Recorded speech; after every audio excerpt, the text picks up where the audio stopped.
The second activity will focus on instruction of irregular past tense verbs.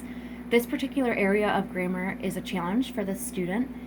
He often adds an ed at the end of the present verb. So, for example, he would say catched as opposed to caught.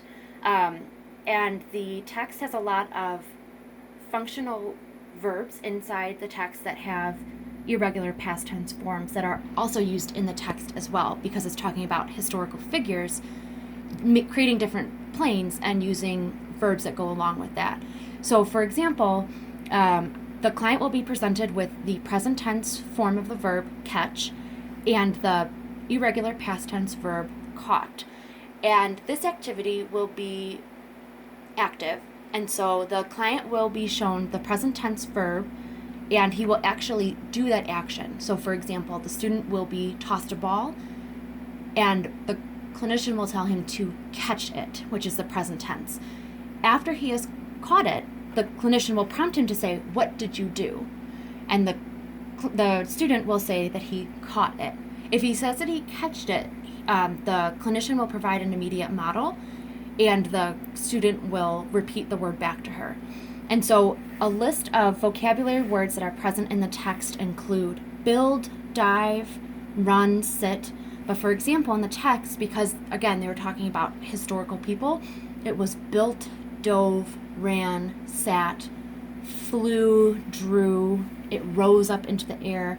So these are all examples of irregular past tense verbs that are in the text. And this activity will be great for the student because it's targeting very functional, active vocabulary that he can use in his day-to-day life. It will help him both understand text that has past tense, which most text does, as well as use these irregular past tense verbs when he's telling a narrative as well, which will be targeted later on after he's mastered these skills. So all of these verbs were chosen because it's an action that the student can do. So I already gave the example of caught. He will run a short distance and then again be asked what he did, which will be ran.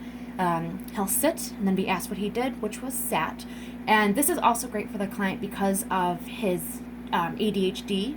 It can be sometimes hard for him to sit and focus on a worksheet for too long.